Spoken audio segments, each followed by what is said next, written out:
Doctor Pankaj Kumar Mishra, professor Saint Stephen's college, आप लोगों के सामने गद्य काव्य का परिचय लेकर के उपस्थित हूँ। यह हमारी श्रृंखला चल रही है और कदाचित उसका यह आखिरी चरण है। इसमें हम लोग आज अंबिका दत्त व्यास एवं शिवराज विजयम के विषय में जानेंगे। गद्य काव्य की परंपरा में हमने कतिपय श्रेष्ठ गद्य काव्यों का उल्लेख किया, या यूं कहें कि श्रेष्ठ गद्य काव्यों के अतिरिक्त कुछ ऐसे गद्य काव्य जिनके ऊपर विमर्श कम होता है साहित्यिक क्षेत्र में, मैंने उनको अपने विवेचन का विषय बनाया, जिसमें धनपाल की तिलक मंजरी, वादीभ सिंह की गद्य चिंतामणि, प्रभाचंद्र का गद्य कथा कोश, मेरुतुंगाचार्य का प्रबंध चिंतामणि, राजशेखर सूरी का प्रबंध कोश, वामन भट्ट का वेम भूपाल चरितम, विश्वेश्वर पांडेय की मंदार मंजरी, क्षमाराव की कथा मुक्तावली, रामजी उपाध्याय का काव्य द्वा सुपर्णा, रामकरण शर्मा जी का आधुनिक उपन्यास सीमा आदि के विषय में चर्चा की। इसी क्रम में जब हम आधुनिक संस्कृत साहित्य का विश्लेषण और विवेचन करते हैं तो उनमें जो सर्वाधिक प्रतिष्ठित नाम समुपलब्ध होता है वह है पंडित अंबिका दत्त व्यास विरचित शिवराज विजयम। गद्य काव्य क्षेत्र में इन्हें अभिनव बाण के रूप में जाना जाता है। लेकिन प्रश्न उत्पन्न होता है, अंबिका दत्त व्यास का जो जीवन है, इनका जो कर्तृत्व है वह क्या रहा है, कैसा रहा है, हम क्यों इसे आधुनिक काव्य विधा का एक मानदंड मानते हैं, क्यों नहीं इसे हम मध्यकालीन रचना मानते हैं, तब जबकि इनका चरित्र जो है, इनका जो चरित्र है वह शिवाजी मध्यकालीन भारत का, मध्यकालीन इतिहास का एक विराट पुरुष है, एक महान नायक है। तो ऐसे में अंबिका दत्त व्यास क्यों महत्वपूर्ण होता है, हम सर्वप्रथम उस पर दृष्टिपात करते हैं। मित्रों, जो संस्कृत भाषा है उनके आधुनिक साहित्यकारों में पंडित अंबिका दत्त व्यास का नाम अग्रगण्य है। आधुनिक साहित्यकार जब हम कहते हैं तो प्रायशः 1857 या 1800 ईस्वी के बाद के जो लेखक हुए हैं या उनके बाद का जो साहित्य है, हम उनको आधुनिक साहित्य की श्रेणी में रखते हैं। यूं तो ऐसा कोई मानदंड नहीं है संस्कृत में जहां पर कि विभाजन का अमुक मानदंड होना चाहिए कि इस अवधि से लेकर के इस अवधि तक प्राचीन, या इसके बाद मध्यकाल, या इसके बाद आधुनिक। लेकिन पुनरपि जो एक परंपरा से हम लोग देखते चले आते हैं, उसमें 1200 ईस्वी तक के जो लिखे गए काव्य हैं उनको हम प्राचीन साहित्य में लेते हैं। 1200 ईस्वी से बाद से लेकर के 1800 ईस्वी तक के जो साहित्य हैं उनको हम मध्यकालीन साहित्य मानते हैं, और उसके बाद की जो भी रचना है आज तक अद्य पर्यंत हम उसे आधुनिक साहित्य कहते हैं। और उस दृष्टि से अंबिका दत्त व्यास का यह साहित्य उसी 1800 ईस्वी के बाद का लिखा गया है। स्वतंत्रता संग्राम जो है, जो समर जो है, स्वतंत्रता समर है, उस अवधि के दौरान यह लिखा जाने वाला काव्य है।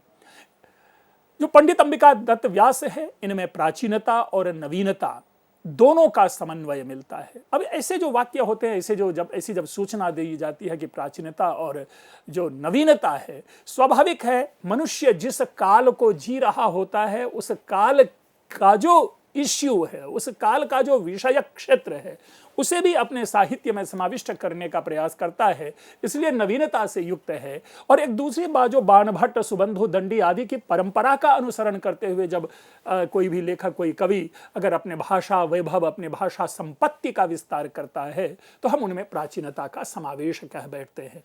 तो इस रूप में चूंकि इन्हें अभिनव बाण अभी आप लोगों के सामने सूचना दी, तो बाणभट्ट का प्रभाव है इनके ऊपर, तो इसलिए इनमें प्राचीनता है। और जिस काल की यह रचना है, जो संदेश है, वो सर्वथा नवीन है, इसलिए इनमें प्राचीनता और नवीनता दोनों का समन्वय मिलता है।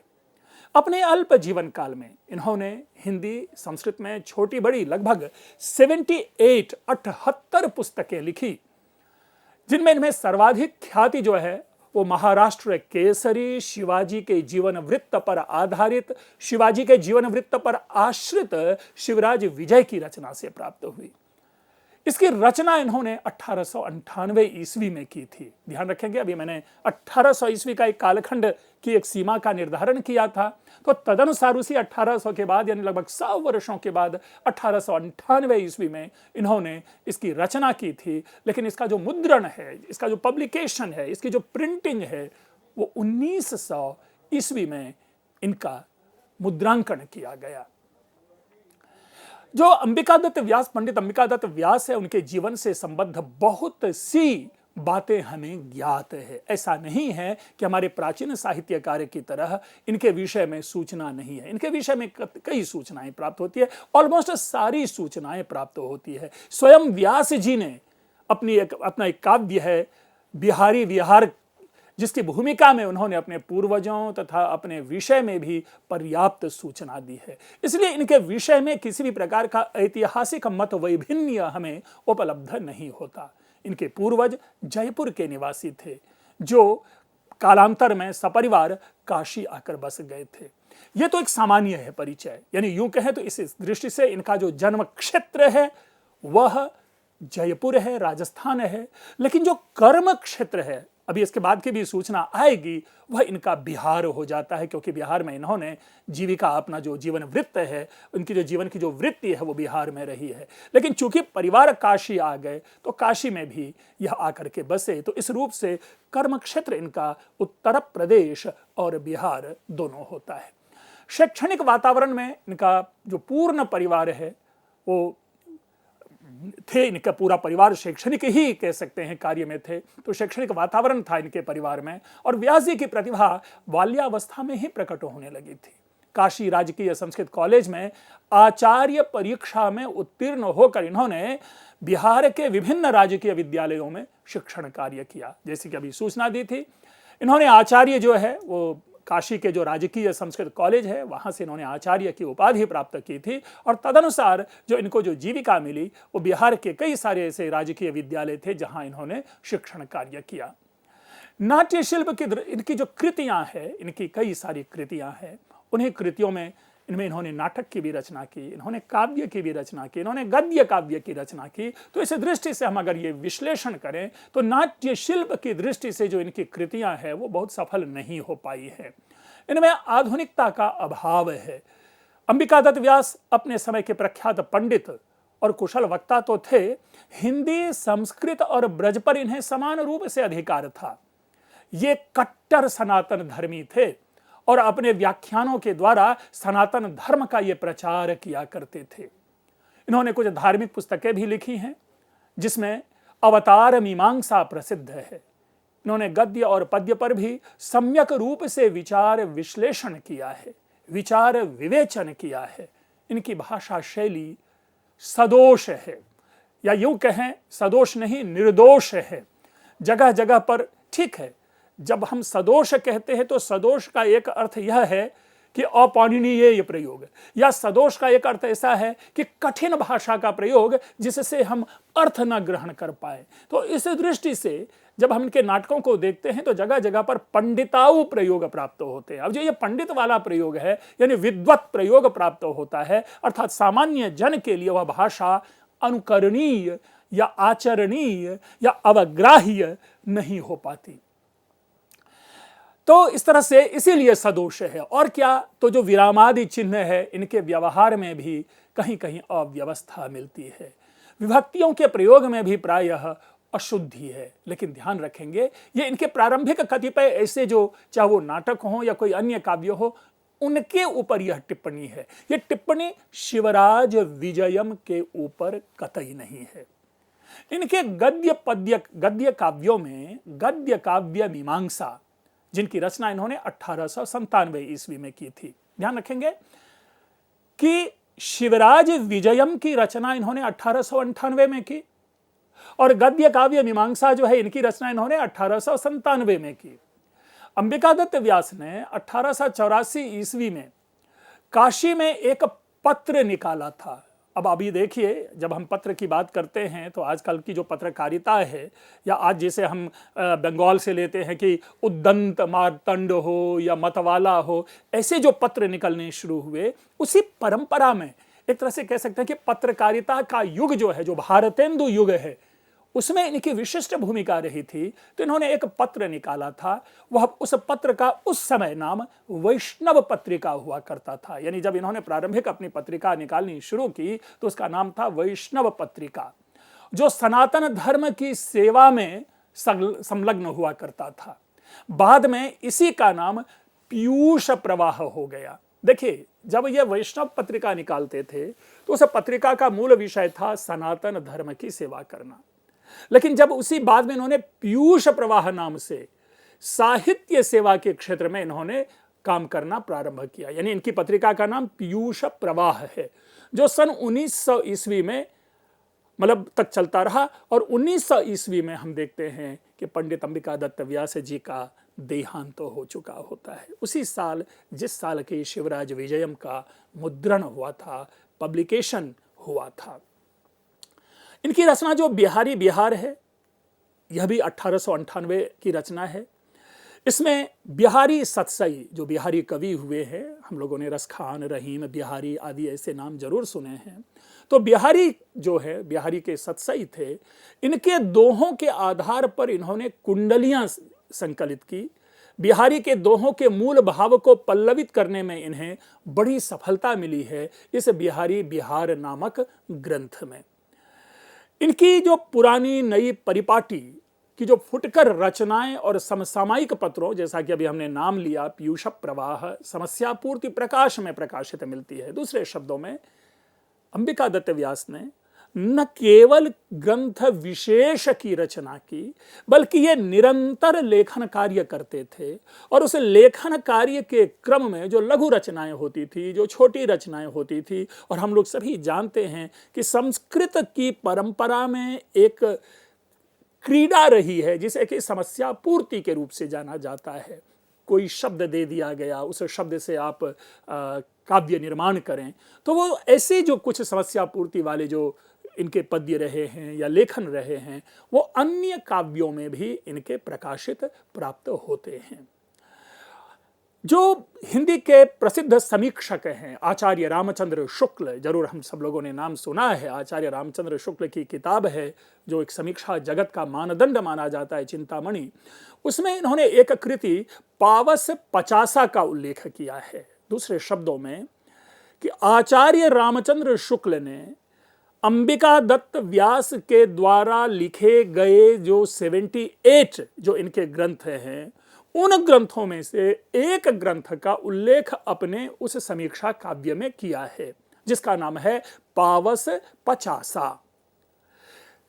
तो यह भी एक अपने आप में, इसका यह मतलब नहीं कि पावस पचासा इनका उत्कृष्टतम लेख है, इनकी उत्कृष्टतम रचना है, बल्कि इसके आधार पर हम यह कह सकते हैं कि आचार्य रामचंद्र शुक्ल के समीप जो पुस्तक इनकी आई होगी, अन्य पुस्तकें नहीं आई होगी। हो सकता है कि यह कारण रहा हो कि इन्होंने अन्य पुस्तकों का उल्लेख नहीं किया है, या किसी प्रसंग विशेष में उनकी जो भावना है, उनकी भावना को अधिकतम पुष्ट करने वाली जो कृति थी आचार्य पंडित अंबिका दत्त व्यास की, वह पावस पचासा रही होगी, तो इसलिए उनका उल्लेख किया है। लेकिन हाँ, यह आवश्यक है जानना कि उन्होंने इनकी एकमात्र कृति का ही उल्लेख किया है। इन्होंने भारतेंदु से प्रभावित होकर कुछ नाटकों की रचना की थी, जिनमें दो उल्लेख्य रहे हैं। दो जो नाटक है, उन नाटक का सर्वाधिक प्रसिद्ध नाटक की ख्याति है, जिसमें पहली जो नाटिका है उसका नाम है ललिता। इस ललिता नामक नाटिका की रचना इन्होंने 1884 में की थी, जो ब्रज भाषा में है। यही कारण है कि इनके इंट्रोडक्शन में मैंने पहले ही कहा था कि खास करके जो संस्कृत, हिंदी और ब्रज, इन तीनों भाषा पर इनका एकाधिकार था और ये इन भाषाओं में अपनी रचना करते थे, जिनमें कि एक उदाहरण ललिता नाटक है, जो कि ललिता नाटिका है, जो कि 1884 ईस्वी में इन्होंने लिखी, और यह ब्रज भाषा में है। वह भारतेंदु कृत चंद्रावली की शैली में लिखी गई है। यानी भारतेंदु की एक रचना है चंद्रावली, उनकी जो शैली है उसी शैली में इन्होंने ललिता नाटिका की रचना की है। इनकी जो विषय भूमि है, इनका जो विषय क्षेत्र है, अर्थात जो ललिता नाटक है, नाटिका है, उसका जो प्रतिपाद्य है वह कृष्ण लीला से संबद्ध है। अर्थात ललिता में बस वही समझें, जो ललित वाला, जो लल क्रीडने वाला जो भाव है, उससे ये कृष्ण लीला का जो है वो अर्थग्राह्य है। और कृष्ण लीला इस ललित नाटिका में, इस ललिता नामक नाटिका में उन्होंने रखी है। इनकी दूसरी कृति है वह है गो संकट। गो संकट, देखिए शुरू में चर्चा में हमने यह बात रखी कि ये सनातन धर्म की सेवा में लीन थे और गो आदि जो है, गो संकट आदि जो है वो सनातन धर्म का मूल है, जहां पर गो सेवा परम सेवा माना जाता है। और जैसा कि नाम है, इस नाम से ही स्पष्ट है कि इनके काल में गायों के ऊपर में गायों की काफी उपेक्षा हो रही होगी। तो इसीलिए देखेंगे कि गो संकट की रचना इन्होंने 1887 में की है। अन्य ग्रंथों से कई पहले इन्होंने किया। 1884 में हमने देखा, हमने 1897, 1898 में इनके काव्यों की रचना पाई, लेकिन ये 1887 की रचना है। अर्थात समाज के प्रति जो इनकी चेतना है वह इससे अभिव्यक्त होती है। और यह गो रक्षा आंदोलन विषयक एकांकी नाटक है। अब एकांकी नाटक है, हम इनको साक्षात नुक्कड़ नाटक तो अभी नहीं कहेंगे, लेकिन इसके माध्यम से, इस लघु नाटिका के माध्यम से, इस एकांकी नाटक के माध्यम से निस्संदेह समाज में जागृति पैदा करने के लिए इन्होंने गो संकट नामक इस नाटिका की रचना की होगी।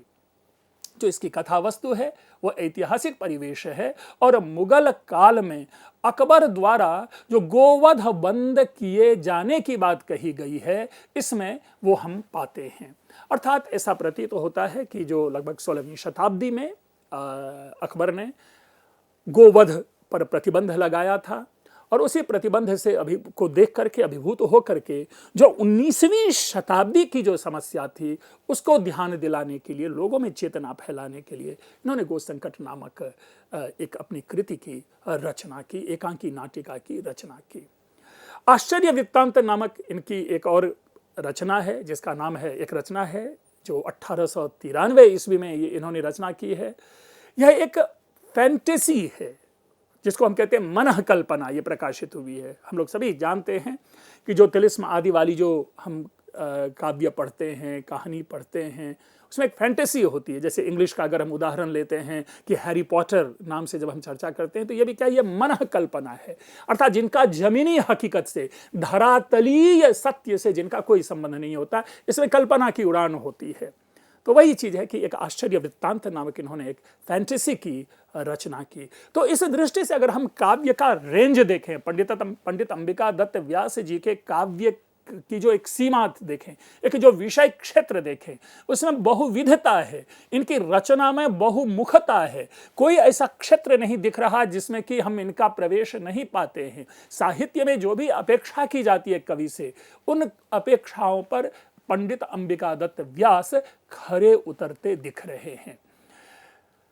इनकी इस असाधारण प्रतिभा के कारण इन्हें कई सम्मान, कई इनको उपाधियां प्राप्त हुई, जिसमें एक है भारत भास्कर, साहित्याचार्य, कविराज, सुकवि आदि जैसी विशिष्ट उपलब्धियां इनको प्राप्त हुई। और आश्चर्य तो यह है कि जब ये 12 वर्ष के थे, उस 12 वर्ष की अवस्था में ही इनको सुकवि की उपाधि प्राप्त हो गई थी।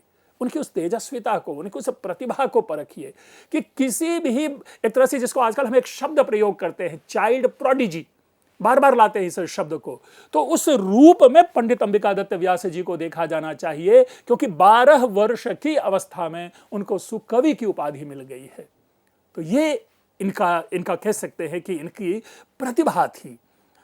शिवराज विजयम, जिसकी चर्चा हमारी आज के इस व्याख्यान का मूल विषय है, यह संस्कृत में यह रचना प्राप्त होती है।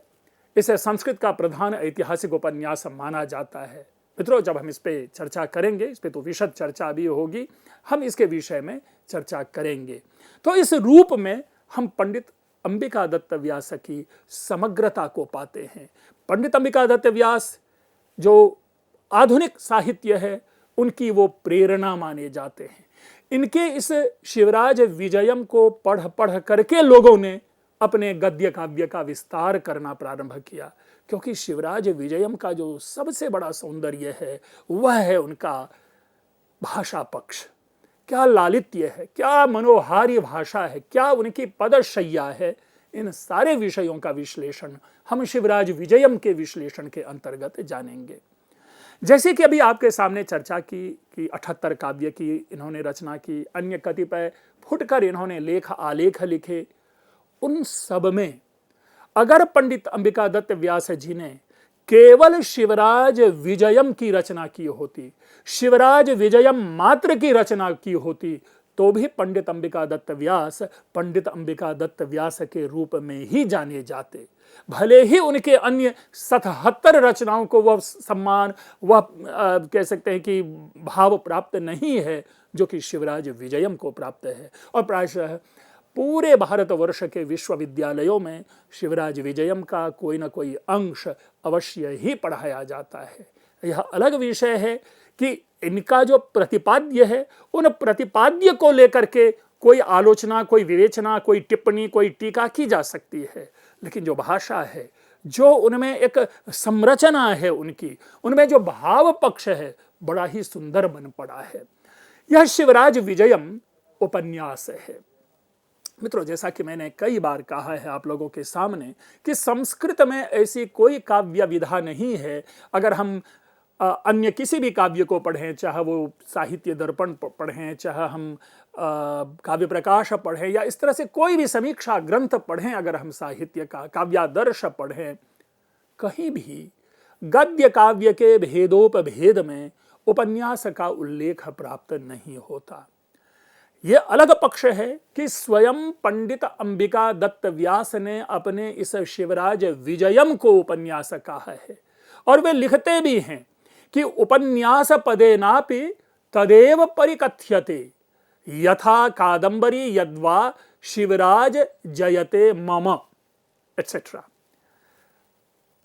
अगर कवि लेखक स्वयं अपने काव्य को इस प्रकार का रूप, इस प्रकार का स्वरूप, इस प्रकार के संबोधन से अभिव्यक्त कर रहे हैं, तो इसमें विरोध नहीं होना चाहिए, विवाद नहीं होना चाहिए। ये एक अलग पक्ष है। लेकिन जिस मूल पक्ष की मैं बात कर रहा हूं कि साहित्यिक विधा में काव्य के जितने भी भेदोपभेद दिखाए गए हैं, उनमें उपन्यास कहीं प्राप्त नहीं होता। एक और पक्ष, अगर उपन्यास नामक विधा की हम चर्चा करते भी हैं, तो सामान्यतया जो उपन्यास है वो कवि कल्पना से निकलने वाला जो काव्य होता है वह उपन्यास होता है। अगर किसी चरित्र को लेकर के कोई काव्य लिखा जाता है, कोई रचना की जाती है, तो उसे हम आत्मकथा कह बैठते हैं, हम उनको उपन्यास नहीं कहते। तो इस रूप में अगर संस्कृत की साहित्यिक समीक्षा की दृष्टि से शिवराज विजयम की समीक्षा की जाए, तो शिवराज विजयम गद्य काव्य के जो पाए जाने वाले दो भेद हैं, कथा और आख्यायिका, उसमें आख्यायिका के अंतर्गत शिवराज विजय का विश्लेषण होना चाहिए, क्योंकि इन्होंने महाराष्ट्र केशरी, मध्यकाल के, मध्य भारत के जो सर्वाधिक प्रतिष्ठित, हम जिसे महानायक कहते हैं, उस शिवाजी को केंद्र बिंदु में रख के इस काव्य की रचना हुई है।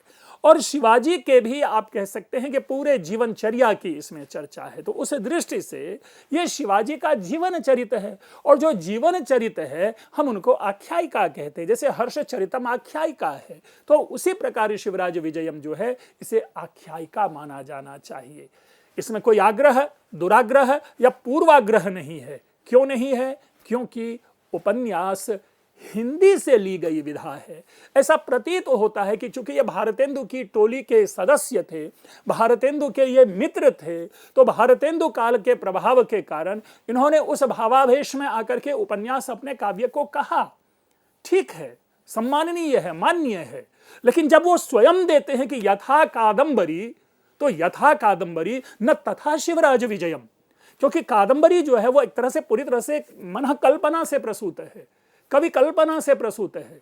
उसका कोई हमें ऐतिहासिक स्रोत नहीं मिलता, उसका कोई भी चरित्र जो है वह आपको धरातलीय चरित्र नहीं है। उन चरित्रों का निर्माण स्वयं बाणभट्ट ने किया है। लेकिन उसी प्रकार से हर्षचरितम की जब हम चर्चा करते हैं, तो हर्षवर्धन एक ऐतिहासिक पुरुष है। उनके उस काल क्षेत्र, उनके उन कार्य क्षेत्र को ध्यान में रख करके उनके उस काव्य का निर्माण हुआ है हर्षचरितम, इसीलिए वो आख्यायिका श्रेणी में है।